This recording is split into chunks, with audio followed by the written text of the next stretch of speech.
পারফরমেন্সের জন্যই টেস্ট দলে সাকিব, বললেন প্রধান নির্বাচক। প্রস্তুতির ঘাটতি মেটাতেই আগে পাকিস্তান যাচ্ছেন ক্রিকেটাররা। তামিমকে ফেরাতে আলোচনার ইঙ্গিত লিপুর। টেস্ট চ্যাম্পিয়নশিপের অংশ হওয়ায় বাংলাদেশের বিপক্ষে সিরিজকে বাড়তি গুরুত্ব দিচ্ছে পাকিস্তান। হোম কন্ডিশনের সুবিধা কাজে লাগাতে চান অধিনায়ক শান মাসুদ। এবং বাফুফে সভাপতির পদত্যাগের দাবিতে সমর্থকদের অবস্থান কর্মসূচি। হস্তক্ষেপ না করতে সরকারের প্রতি আহ্বান ফেডারেশনের। ভবনের নিরাপত্তা সংখ্যায় ছুটিতে নারী ফুটবলাররা।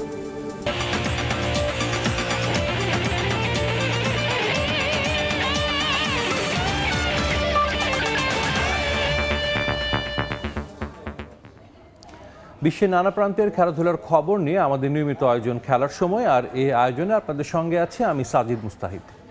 পারফরমেন্সের জন্যই পাকিস্তানের বিপক্ষে টেস্ট সিরিজের স্কোয়াডে আছেন সাকিব আল হাসান। সংবাদ সম্মেলনে জানিয়েছেন প্রধান নির্বাচক গাজী আশরাফ হোসেন লিপু। চলতি বছর জাতীয় দলের সব টেস্টে সাকিবকে পাওয়া যাবে বলেও জানান তিনি।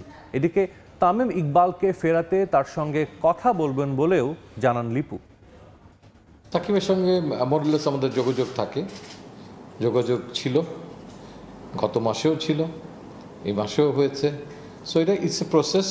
রাজনৈতিক প্রেক্ষাপট সবসময় চলমান থাকবে এবং এখানে চেঞ্জেসও আসবে। পারফরমেন্সের আলোকেই যাচ্ছে। সোফার তিনি তার পারফরমেন্স দিয়ে তাকে নিজেকে যে জায়গায় নিয়ে যেতে পেরেছেন, অ্যান্ড তার যে in different format of cricket, পাকিস্তানের বিপক্ষে তার রেকর্ড, সব কিছু মিলিয়ে তিনি যাচ্ছেন। এক্সাইটেড বাইরের দেশে যেহেতু প্রথম ন্যাশনাল টিমে ট্যুরে যাইতেছি। আমার লক্ষ্য থাকবে একটাই, যে আমি যদি 11-এর সুযোগ পাই তা আমি আমার টিমকে আমার বেস্টটা দিব এবং আমার টিম যেটা আমার কাছে চাই সেটা দেওয়ার চেষ্টা করব।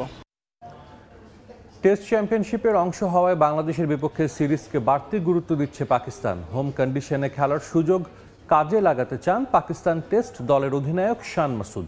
আইসিসি টেস্ট র্যাঙ্কিংয়ে বাংলাদেশের চেয়ে এগিয়ে থাকলেও টাইগারদের হালকাভাবে দেখছেন না তিনি। শুধু তাই নয়, নতুন কোচ জেসন গিলেস্পির অধীনে দল শুভ সূচনা করবে বলেও আশাবাদী শান। বাংলাদেশ পাকিস্তান টেস্ট সিরিজ শুরু হচ্ছে 21 আগস্ট। টেস্ট চ্যাম্পিয়নশিপের অংশ হওয়ায় এ সিরিজকে বেশ গুরুত্ব দিচ্ছে পাকিস্তানিরা। টেস্ট চ্যাম্পিয়নশিপের চলমান চক্রে 2টি সিরিজ খেলছে পাকিস্তান। শ্রীলঙ্কাকে হোয়াইট ওয়াশ করে শুভ সূচনা করলেও অস্ট্রেলিয়া সফরে হেরেছে 3 ম্যাচেই। এই মুহূর্তে পয়েন্ট টেবিলে তারা আছে 5 নম্বরে। বাংলাদেশের বিপক্ষে নিজেদের মাঠে বেশ আটঘাট বেঁধেই নামবে শান মাসুদের দল। হোম কন্ডিশন থেকে সুবিধা নিতে চান পাক টেস্ট অধিনায়ক। हम कहते हैं ना कि हमारे लिए जो अच्छी चीज़ है वो ये है कि हमारी होम कंडीशंस हैं, तो कंडीशंस बड़ी फेमिलियर होंगी प्लेयर्स के लिए, तो वो क्रिकेटिंग एलिमेंट इंशाल्लाह वो सॉर्टेड होगा। बात ये होगी कि मेंटली और फिजिकली हम अपने आप को जितना फिट रख सकेंगे, प्रेशर उठा सकेंगे, फिजिकल प्रेशर उठा सकेंगे, ये वो चीज़ें जो हमारे प्लेयर्स को एक्सपीरियंस के साथ मिलेंगी। এদিকে চ্যাম্পিয়নশিপ টেবিলে পাকিস্তানের চেয়ে 3 ধাপ পিছিয়ে 8 নম্বরে বাংলাদেশ। 4 ম্যাচ খেলে জিততে পেরেছে মোটে একটা। র্যাঙ্কিংয়ে 6-এ থাকা পাকিস্তানের চেয়ে পিছিয়ে 3 ধাপ। তবে এসবের পরও বাংলাদেশকে হালকাভাবে নিতে চান না শান মাসুদ। हमने कोशिश ये की कि बांग्लादेश की कंडीशंस देखते हुए, लोगों की फॉर्म देखते हुए, ऑलमोस्ट जो आपने टीम जो आप चाहते हैं, जो आप समझते हैं कि पाकिस्तान के लिए इस वक्त बेस्ट स्क्वाड होगा, वही चीज़ मिली है। तो इसमें काफ़ी फैसिलिटेशन मिली है सिलेक्टर्स से, क्रिकेट बोर्ड से। बांग्लादेश को बिल्कुल हल्का नहीं लेंगे। उनमें बहुत सारे ऐसे क्रिकेटर्स हैं जो खेलते रहते हैं, अराउंड द वर्ल्ड भी खेलते रहते हैं, और बहुत एक्सपीरियंस साइड है उनकी। नॉर्मली बहुत एक्सपीरियंस साइड आती है। कोशिश ये करना कि हम ऐसी क्रिकेट खेलें जो हमारे लोगों को खुश करे, जीत लाए। টেস্ট দলে কোচ হিসেবে কাজ করা শুরু করেছেন অজি কিংবদন্তি পেসার জেসন গিলেস্পি। তার অধীনে শুভ সূচনার আশা টেস্ট অধিনায়কের। हमने वर्ल्ड टेस्ट चैंपियनशिप में कम्पीट करना है तो हमें जीतना होगा, और जीत के लिए आपको ऑब्वियसली थोड़ा सा कोई भी डिपार्टमेंट हो, बैटिंग हो, बॉलिंग हो, फील्डिंग हो, उसमें आपको इंटेंट दिखाना होगा, थोड़ी पॉजिटिवनेस दिखानी होगी। টেস্টে বাংলাদেশের বিপক্ষে সবশেষ হোম ম্যাচে ইনিংস ব্যবধানে জিতেছিল পাকিস্তান। এবারও আধিপত্য ধরে রাখার লক্ষ্য তাদের। ফারজানা জাহান প্রিয়া, সময় সংবাদ। পাকিস্তানে পৌঁছে প্রথমবারের মতো অনুশীলন করেছে বাংলাদেশ এ দল। প্রথম 4 দিনের ম্যাচ সামনে রেখে ইসলামাবাদে প্রস্তুতি সেরেছেন ক্রিকেটাররা। মুশফিক, মুমিনুল সহ জাতীয় দলের টেস্ট স্কোয়াডে থাকা 6 ক্রিকেটার খেলবেন এই ম্যাচে। 13 আগস্ট শুরু হবে এই দলের লঙ্গার ফরম্যাটের সিরিজ, আর ওয়ানডে সিরিজ মাঠে গড়াবে 26 আগস্ট। ফুটবল মাঠে মুশফিকুর রহিম আর মুমিনুল হক একে অপরের প্রতিপক্ষ। তবে পাকিস্তান সফরে তাদের লড়তে হবে কাঁধে কাঁধ মিলিয়ে। জাতীয় দলের টেস্ট সিরিজের আগে এ দলেও বাংলাদেশের ব্যাটিং ডিপার্টমেন্টের গুরু দায়িত্ব এই দুই সিনিয়রের ওপর। ইসলামাবাদে অনুশীলনে নির্ভার থাকার প্রয়াস বাংলাদেশি ক্রিকেটারদের। দেশে ফেলে যাওয়া অস্থির সময় কাটিয়ে উঠতে চান সবাই। পাকিস্তানে পৌঁছে প্রথম প্র্যাকটিস সেশনটা গেছে ভালোই। মানসিক স্থিতিশীলতা অর্জনের পাশাপাশি ডে ওয়ানে কন্ডিশনের সঙ্গে মানিয়ে নেওয়াটাও ছিল মূল লক্ষ্য। আগের সূচি অনুযায়ী 10 আগস্ট শুরু হওয়ার কথা ছিল বাংলাদেশ ও পাকিস্তান এ দলের সিরিজ। তবে বৈষম্য বিরোধী আন্দোলনের প্রভাবে পিছিয়ে যায় ক্রিকেটারদের পাকিস্তান সফর। নতুন সূচিতে 3 দিন পিছিয়ে 13 আগস্ট মাঠে গড়াবে দু দলের প্রথম 4 দিনের ম্যাচ। দ্বিতীয়টি শুরু 20 আগস্ট। লঙ্গার ফরম্যাটের সিরিজ শেষে 26 আগস্ট শুরু হবে ওয়ানডে সিরিজ। বাকি 2 ম্যাচ 28 ও 30 তারিখ। সবগুলো ম্যাচ হবে ইসলামাবাদে। এর মাঝেই 21 আগস্ট প্রথম টেস্টে মুখোমুখি হবে বাংলাদেশ ও পাকিস্তান জাতীয় টেস্ট দল। 16 সদস্যের ওই স্কোয়াডের 6 জন আছেন এ টিমের প্রথম 4 ডে ম্যাচের দলেও। মুশফিক মুমিনুলের পাশাপাশি মাহমুদুল হাসান জয়, জাকির হাসান, নাইম হাসান ও হাসান মাহমুদও ন্যাশনাল ডিউটির জন্য ভালোভাবে প্রস্তুত হওয়ার সুযোগ পাচ্ছেন এ ম্যাচে। যদিও টেস্ট চ্যাম্পিয়নশিপের সিরিজের আগ মুহূর্তে ইসলামাবাদের ম্যাচে ইনজুরির ঝুঁকিও থাকবে তাদের, তাই বেশ সতর্ক হয়েই মাঠে নামবেন তারা। রাওয়ালপিন্ডি ও করাচির ম্যাচ দুটি টেস্ট চ্যাম্পিয়নশিপের অংশ। এর আগের 2 চক্রেই তলানিতে ছিল বাংলাদেশ। এবারও 4 ম্যাচে মাত্র 1 জয় টাইগারদের। পাকিস্তান সফর থেকে যতটা সম্ভব পয়েন্ট নিয়ে ফিরতে চাইবে শান্ত বাহিনী। তার আগে এ দলের লঙ্গার ফরম্যাটের প্রথম ম্যাচে ন্যাশনাল টিম প্লেয়ারদের পারফরম্যান্সের দিকে বিশেষ নজর থাকবে টিম ম্যানেজমেন্টের। মাকসুম আলম খান, সময় সংবাদ। 2 ম্যাচের টেস্ট সিরিজ খেলতে পাকিস্তান যাচ্ছে বাংলাদেশ ক্রিকেট দল। এই মুহূর্তে হযরত শাহজালাল আন্তর্জাতিক বিমানবন্দরে আছেন রিপোর্টার মাহবুব রিমন। সরাসরি যাচ্ছি তার কাছে। সাম্প্রতিক সময়ে সম্ভবত বাংলাদেশের সবচাইতে আলোচিত সফর, যদিও বিশ্বকাপের দল নয় এশিয়া কাপেরও, তারপরেও টাইগারদের পাকিস্তান সফর নিয়ে বিশেষ করে গেল কয়েকদিন ধরেই বাংলাদেশের যে নানা ধরনের প্রেক্ষাপট, সেই হিসেবে এই সফরটা কিন্তু বাড়তি গুরুত্ব পাচ্ছে। জানেন যে প্রায় মাস 2 পরে, অর্থাৎ বিশ্বকাপের পরে কিন্তু আবারও আন্তর্জাতিক সার্কিটে ফিরছেন টাইগাররা এবং পাকিস্তানের বিপক্ষে যেটা 21 তারিখে প্রথম ম্যাচ শুরু হবে, সেই 2 ম্যাচের টেস্ট সিরিজ আইসিসি টেস্ট চ্যাম্পিয়নশিপের অংশ। বলছিলাম যে নানা কারণে এই সফরটি ভীষণ গুরুত্বপূর্ণ এবং প্রথম ধাপে বাংলাদেশের যে বহর, সে বহর কিন্তু 3:45 মিনিটে প্রথম ধাপে পাকিস্তানের উদ্দেশ্যে দেশ ছাড়বে। যদিও জানেন যে গতকালকে যে স্কোয়াডটা ঘোষণা করা হয়েছে 16 সদস্যের, সেই 16 সদস্যের দলের অনেক ক্রিকেটার, মুশফিক মুমিনুল সহ একাধিক ক্রিকেটার কিন্তু এই মুহূর্তে এ দলের হয়ে পাকিস্তান সফরে রয়েছেন। এর বাইরেও আসলে যারা রয়েছেন অধিনায়ক সহ, তারা কিন্তু একে একে করে যাবেন এবং সবচেয়ে বড় বহরটাই কিন্তু আজকে যাবেন। ইতিমধ্যে আমি বিমানবন্দরে রয়েছে, আমরা দেখেছি যে বেশ কয়েকজন ক্রিকেটার প্রবেশ করেছেন। এছাড়াও জাতীয় দলের একেবারে নবীনতম সদস্য, যদিও এর আগে শ্রীলঙ্কার বিপক্ষে যে সিরিজে তিনি ছিলেন নাহিদ রানা, তিনি যে ক্রিকেট বোর্ডের যে একাডেমি রয়েছে সেখান থেকে আসছেন। বলছিলাম যে নানা কারণে গুরুত্বপূর্ণ, তবে তার চেয়ে বিশাল গুরুত্বপূর্ণ আজকে প্রধান নির্বাচক গাজী আশরাফ হোসেন লিপু তিনি কথা বলেছেন এবং সেই আলোচনায়, অর্থাৎ যে তার প্রেস কনফারেন্সটি ছিল, সেই প্রেস কনফারেন্সেও কিন্তু বড় একটা অংশ জুড়ে ছিল সাকিব আল হাসান। কারণ তিনি ক্ষমতাচ্যুত দল আওয়ামী লীগের সংসদ সদস্য ছিলেন। তার দলে আসার প্রক্রিয়াটা আসলে কেমন হবে। তো গাজী আশরাফ হোসেন লিপু একটা কথা বারবার বলেছেন যে পারফরমেন্সের জন্যই আসলে সাকিব আল হাসানকে দলে নেওয়া হয়েছে এবং তিনি কিন্তু একটা বিষয় বলেছেন যে দলমত এর ঊর্ধ্বে সবসময় ক্রিকেট এবং তারা প্রত্যাশা করছেন সাকিব আল হাসান দলের কাছ থেকেও সাহায্য পাবেন। তো এই ছিল আমার কাছে বিমানবন্দর থেকে সর্বশেষ। হযরত শাহজালাল আন্তর্জাতিক বিমানবন্দর থেকে আমাদের সঙ্গে যুক্ত হয়েছিলেন রিপোর্টার মাহবুব রিমন। রাজনৈতিক পালাবদলের হাওয়া লেগেছে বিসিবিতেও। আওয়ামীপন্থী বেশ কিছু বোর্ড পরিচালক আত্মগোপনে থাকায় এই ক্রীড়া সংস্থায় প্রভাব বিস্তারের চেষ্টা চালাচ্ছে আরেকটি পক্ষ।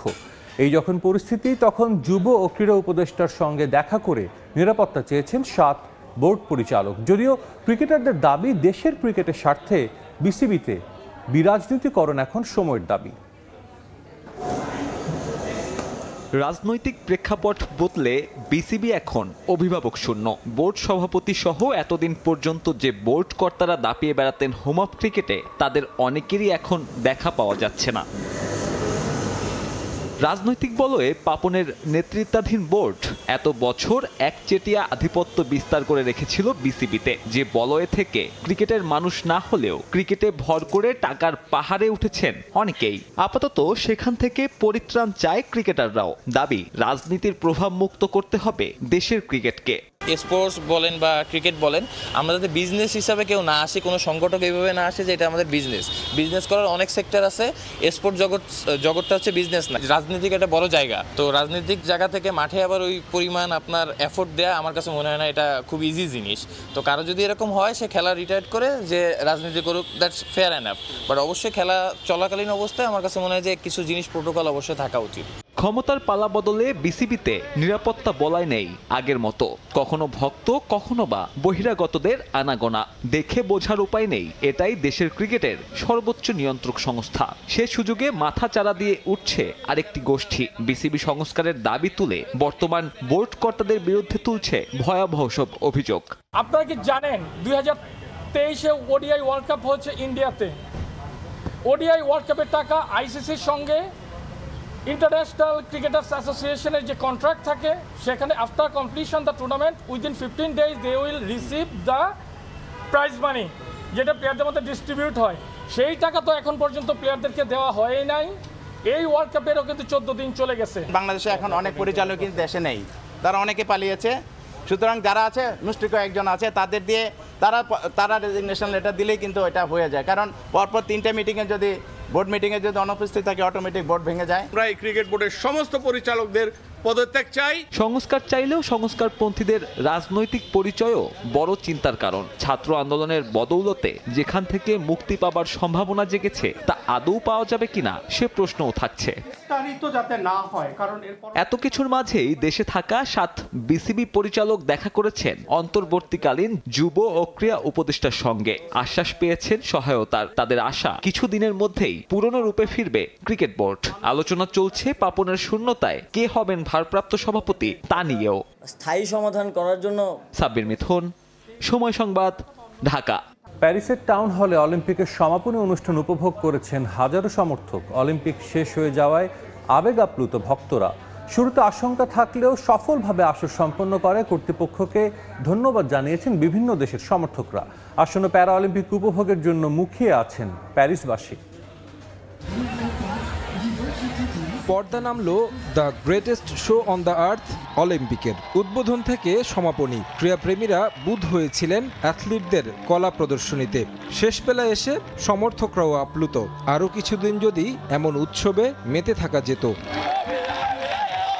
অনুষ্ঠান স্তাদে দো ফ্রান্সে সমাপনী অনুষ্ঠান হলেও এর বাইরে হাজারো দর্শক মন ভরে উপভোগ করেন বিশ্ব তারকাদের পারফরমেন্স। বিশেষ করে নজর কেড়েছে প্যারিস টাউন হল, যেখানে প্যারিসের বিভিন্ন প্রান্ত থেকে সমর্থকরা একত্রিত হয়েছিলেন অনুষ্ঠান দেখতে। চীন ও যুক্তরাষ্ট্র সমান 40টি করে স্বর্ণ জিতলেও বেশি মেডেল জিতে শীর্ষস্থান দখলে নিয়েছে যুক্তরাষ্ট্র। দুই দলের অ্যাথলিটদের পাশাপাশি ফ্রান্সের খেলোয়াড়ও চমক দেখিয়েছেন। স্বাগতিক দর্শকরা উচ্ছ্বসিত তাদের পারফরমেন্সে। অনেক দর্শক আক্ষেপ করেছেন আরও কিছুদিন অলিম্পিক চলমান থাকলে বুঁদ হয়ে থাকা যেত এই উৎসবে। আমি স্মৃতি বিজড়িত হয়ে যাচ্ছি। আসলে আপ্লুত লাগছে যে অলিম্পিক শেষ হয়ে গেছে। এটা দারুণ একটা উপহার ছিল আমাদের জন্য। প্যারিসের বাসিন্দা হওয়ায় পুরোটা সময় দারুণ উপভোগ করেছি। অলিম্পিকের পার্ট হতে পেরে আমি দারুণ আনন্দিত। সমাপনী অনুষ্ঠান প্যারিস টাউন হলে বসে উপভোগ করলাম। আমার কাছে মনে হয় এটা বিশাল প্রাপ্তি। প্যারা অলিম্পিক দেখার জন্য অপেক্ষা করছি এখন। সমাপনী অনুষ্ঠানটা দারুণ হয়েছে। আমরা আবেগে আপ্লুত হয়ে গেছি। সফলভাবেই ফ্রান্স আসরটি আয়োজন করেছে। অ্যাথলিটরা আমাদের দারুণ কিছু সময় উপহার দিয়েছে। আয়োজকদের অভিনন্দন জানাতে চাই এমন সুন্দর আয়োজনের জন্য। আমি আসলে ইতালির নাগরিক। এই কয়দিন প্যারিসে রয়েছি। প্রথমে মনে হয়েছিল এটা একটা বড় ধরনের ব্যর্থতা হতে যাচ্ছে ফ্রান্সের জন্য। তবে সময় যত গড়িয়েছে তারা আমাদের ভুল প্রমাণ করেছে। দারুণ সব আয়োজনে সবসময় মুগ্ধ করেছে। শুধু প্যারিসবাসী নয়, এবারের অলিম্পিক জায়গা করে নিয়েছে বিশ্ব ভক্তদের কাছে। যদিও শুরুতে নানা ধরনের আশঙ্কা ছিল। উদ্বোধনী দিনে ট্রেনে হামলার পর প্রশ্ন উঠেছিল নির্বিঘ্নে গোটা আসর আয়োজন করতে পারবে কিনা। অলিম্পিক শেষে ভক্তরা প্রশংসায় ভাসালেন ফ্রান্সকে। অলিম্পিকের মতো প্যারা অলিম্পিকও ফ্রান্স সফলভাবে আয়োজন করবে বলে প্রত্যাশা সমর্থকদের। তারেক হাসান শিমুল, সময় সংবাদ। বাংলাদেশ ফুটবল ফেডারেশনের সভাপতি কাজী সালাউদ্দিনের পদত্যাগের দাবিতে বাফুফের সামনে অবস্থান কর্মসূচি পালন করেছে ভক্তরা। মাহফুজা আক্তার কিরণ ও সহ সভাপতি মহিউদ্দিন মহির পদত্যাগও দাবি করেন তারা। স্বেচ্ছায় দায়িত্ব না ছাড়লে কঠোর কর্মসূচির হুঁশিয়ারি দিয়েছেন আন্দোলনকারীরা। পরে বাফুফের সাধারণ সম্পাদক এই বিষয়ে শীর্ষ কর্তাদের অবহিত করার আশ্বাস দিলে অবস্থান কর্মসূচি এদিনের মতো স্থগিত করেন আন্দোলনকারীরা। ছাত্র জনতার গণ অভ্যুত্থানের মধ্য দিয়ে পাল্টে গেছে সবকিছু। অবহেলা আর বঞ্চিত হওয়ার প্রতিবাদে আওয়াজ উঠেছে প্রতিটি স্তরে, বাদ যায়নি দেশের ফুটবলও। অবশ্য আগেও ফুটবলের ব্যর্থতার দায়ে দাবি উঠেছিল বাফুফে সভাপতি কাজী সালাউদ্দিনের পদত্যাগের। তবে সবকিছুর তোয়াক্কা করে বহাল তবিয়াতে চেয়ার দখল করে রেখেছিলেন স্বৈরাচারী শেখ হাসিনার ছোট ভাই শেখ কামালের বন্ধু দাবি করে দিনের পর দিন ব্যর্থ হয়েও ৩ মেয়াদে হয়েছেন বাফুফের সভাপতি। পরিবর্তনের বাংলাদেশে ঢেলে সাজানোর দাবি উঠেছে বাফুফেরও। ফেডারেশনের ৩ কর্মকর্তার পদত্যাগের দাবিতে অবস্থান করেন ভক্তরা। এ সময় বিভিন্ন স্লোগানে মুখর হয় বাফুফে ভবন। সালাউদ্দিনের পাশাপাশি নারী উইংয়ের চেয়ারম্যান মাহফুজা আক্তার কিরণ ফুটবলারদের উপর বিভিন্ন সময় চাপ প্রয়োগের অভিযোগ তুলে দ্রুত পদ ছাড়তে বলেন। একই দাবি তোলেন সহ সভাপতি মহিউদ্দিন মহির ব্যাপারেও। দাবি না মানলে কঠোর কর্মসূচি দিতে বাধ্য হবেন বলেও হুঁশিয়ারি দেন তারা। আমাদের এক দফা দাবি হইল সালাউদ্দিন সাহেব স্বেচ্ছায় পদত্যাগ করবেন। যদি স্বেচ্ছায় পদত্যাগ করেন তাহলে আমরা আন্দোলন স্থগিত করব, না হলে তাকে আমরা রাস্তায় ঘাটে যেখানে পাই সেখানেই তার বিরুদ্ধে অ্যাকশন নিব। উনি আমাদের বোনদেরকে, আমাদের প্লেয়ারদেরকে ঢাল হিসেবে ব্যবহার করে তাদেরকে বাফুফের ভবনের ভিতরে এখনো রেখে, তাদেরকে ভিতরে রেখে আমাদেরকে জিম্মি করার চেষ্টা করতেছে। কিরণ আবার যেটা বলতেছি, উনি কোনোভাবেই দেশের মেয়ে ফুটবল সামলানোর যোগ্য না। উনি মেয়েদেরকে থ্রেট করে, মেয়েদেরকে বিভিন্নভাবে দমন নিপীড়ন করে। বিষয়গুলো নিয়ে বাফুফে কর্তাদের সঙ্গে আলোচনা করতে চাইলে আন্দোলনকারীদের সঙ্গে কথা বলেন বাফুফের সাধারণ সম্পাদক ও মিডিয়া ম্যানেজার। তাদের দাবিগুলো বাফুফে সভাপতিকে জানানোর আশ্বাস পেয়ে অবস্থান কর্মসূচি স্থগিত করেন তারা। অনেকেই বলছে যে পলিটিক্যাল ইন্টারফারেন্স হলেই শুধু সাসপেন্ড হবে, আসলে কিন্তু তা না। থার্ড পার্টির আন্ডু ইন্টারফারেন্স হওয়া যাবে না। সো এই বিষয়টা কিন্তু ইম্পর্টেন্ট, এটা অনেকেই বলছে না। এই সিজনে কোনো কারণে সাসপেন্ড হয় তাহলে কিন্তু এই প্লেয়ারগুলা ক্ষতির সম্মুখীন হবে। এমন পরিস্থিতিতে বাফুফেতে ক্যাম্পে থাকা নারী ফুটবলারদের ছুটি দিয়েছে ফেডারেশন। ৫ আগস্টের পর এখন পর্যন্ত ফেডারেশনে আসেননি বাফুফে সভাপতি ও নারী উইংয়ের চেয়ারম্যান।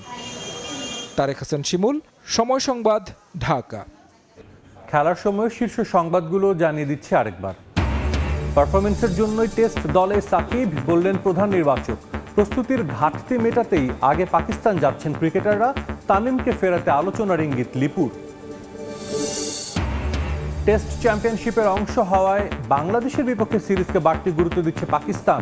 হোম কন্ডিশনের সুবিধা কাজে লাগাতে চান অধিনায়ক শান মাসুদ।